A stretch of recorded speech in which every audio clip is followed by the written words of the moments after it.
don't know if you heard this story, but there was a wife that called her husband on cell phone and said, "Be careful, honey. I know you're out there on 95.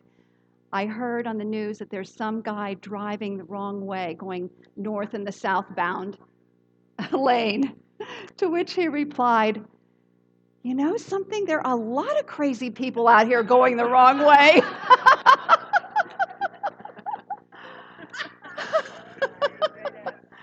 So, so this is just a reminder that there are laws for a purpose, laws of the road, and there are spiritual laws as well too.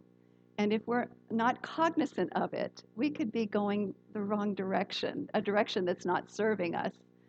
So that's why we gather here each Sunday, is to deepen into our understanding of who we are in truth as spirit beings, and to deepen our understanding of spiritual law that serves us when we're in alignment with it, and that can be hazardous if we don't understand how things work.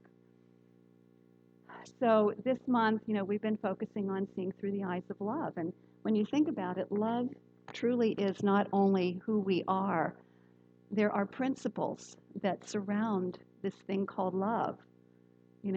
Realizing that life is a mirror and reflects back to us maybe areas where we're not being as loving as we'd like. I don't know if that has anything to do with why am I.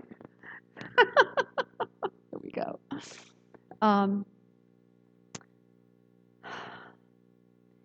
And so today, what I wanted to focus on was seeing clearly this 2020 spiritual vision. I love this image. Seeing clearly through 2020 vision what it means to live on purpose, to live a life of purpose. You know what I'm going to do? I'm going to take this off because I think this is what's causing it.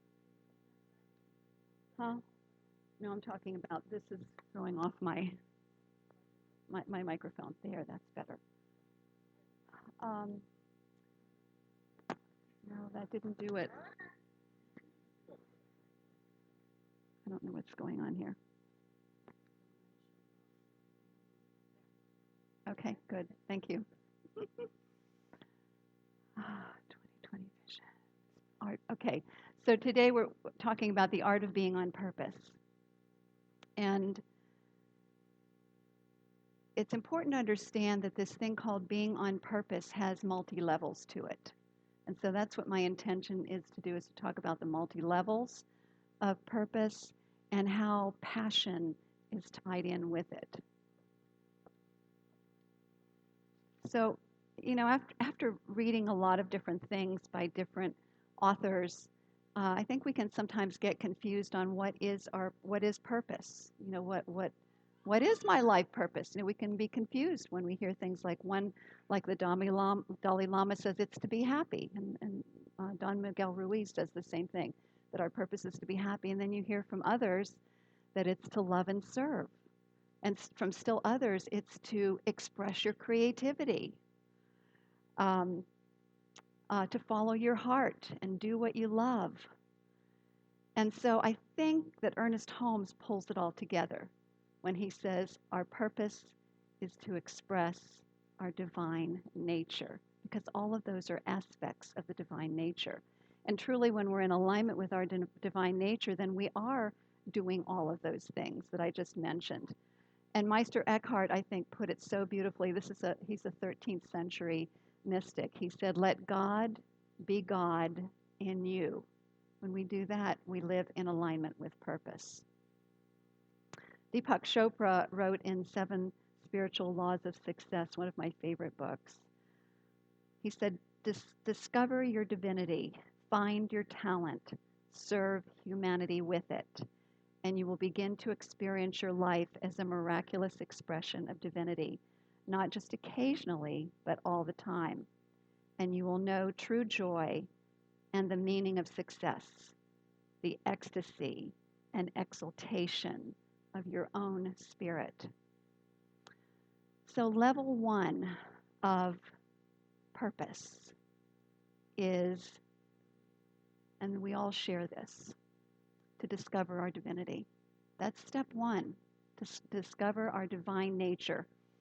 And I'm reminded of something that Edwene Gaines said at one point in time. She said that our mission on earth is to find out what we need to do to prove to ourselves that we are divine.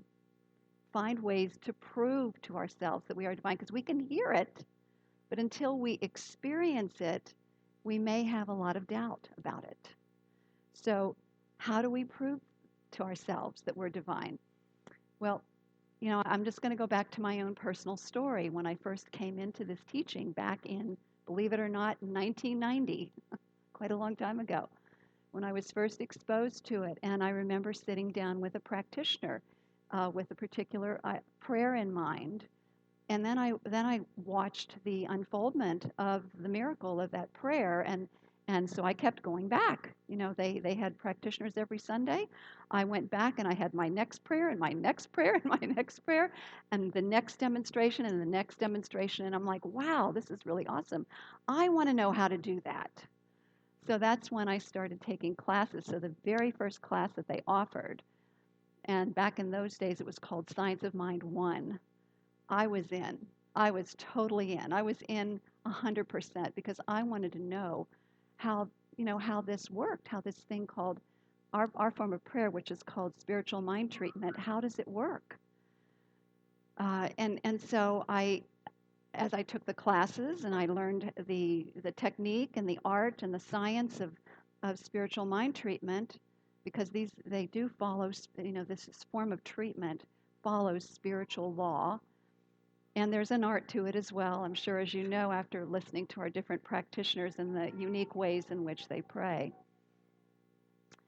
And so as I began to experiment with it myself and find out that time after time after time, and sometimes it would take a little time, but things would continue to demonstrate. I would get the demonstrations of the power of my word.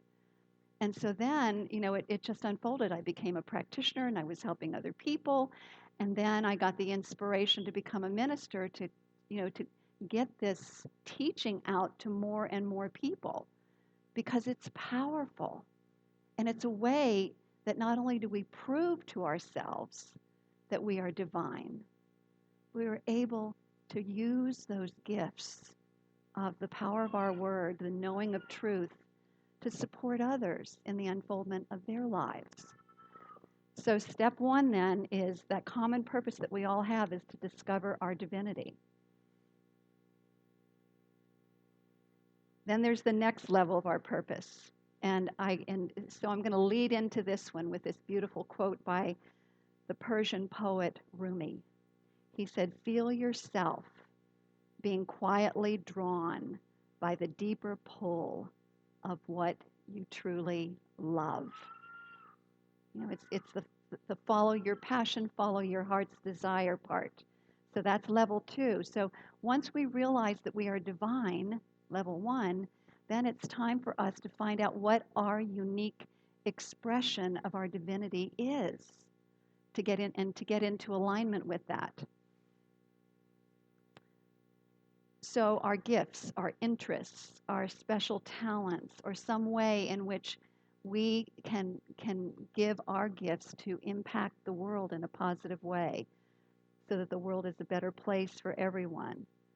So that's the part that we are to discover for ourselves.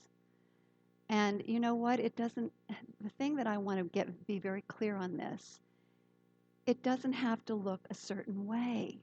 It really is what is within us. Each one of us are in charge of our own lives in terms of the artistic creation that we are making with it. We truly are artists.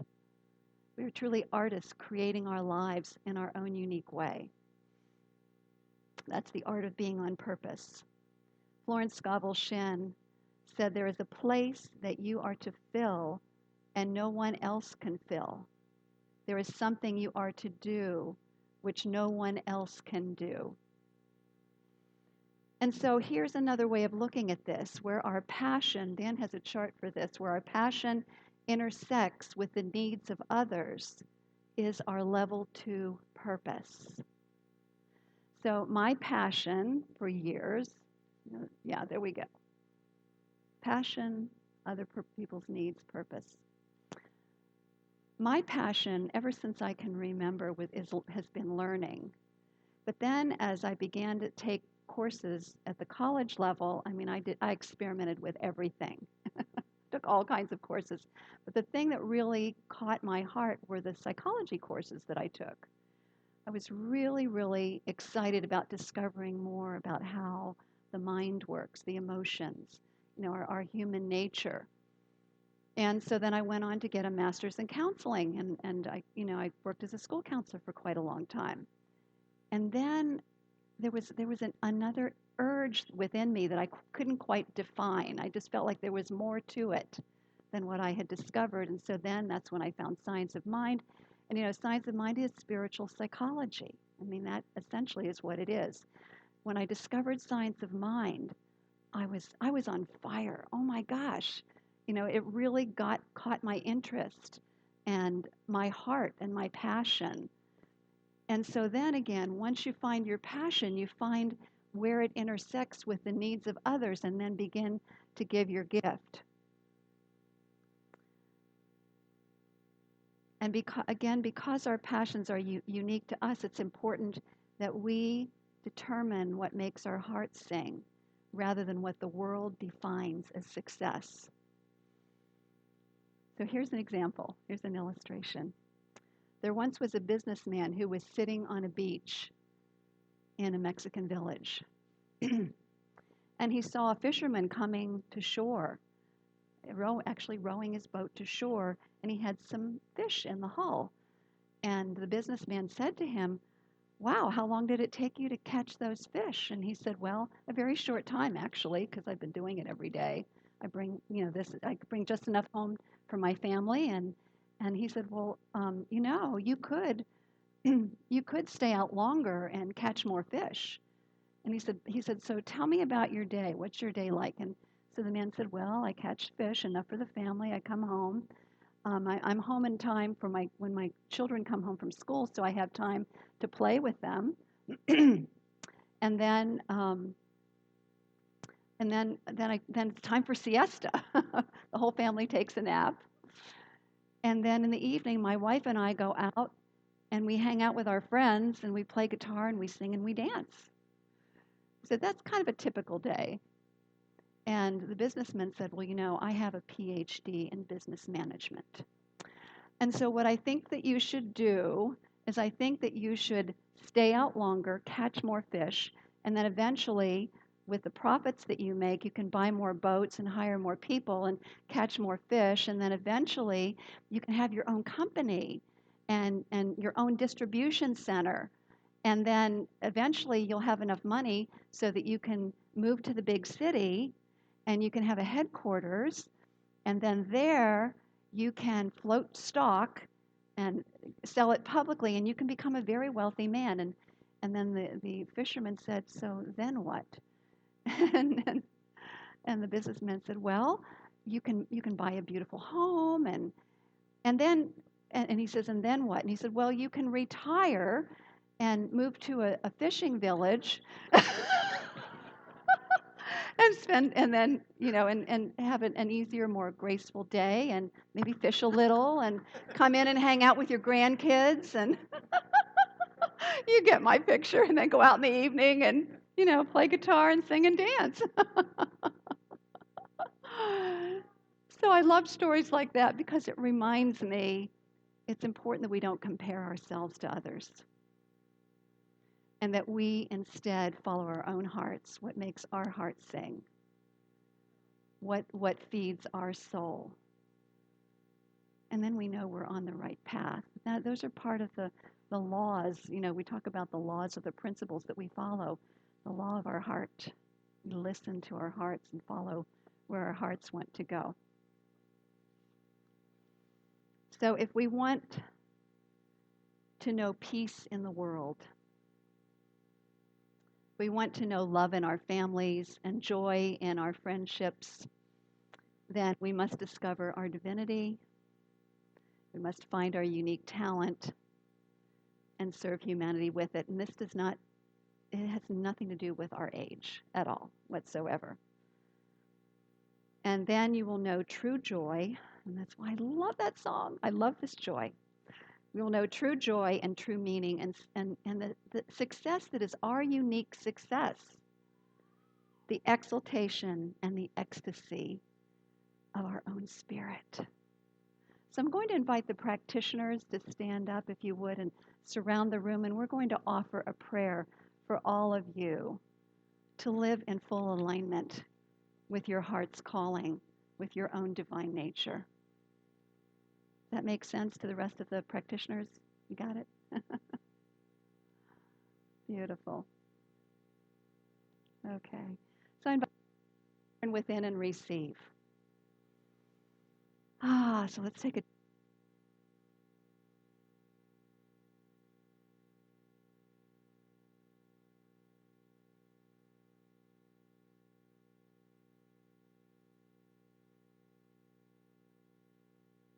together. Yes, and so it is. Thank you.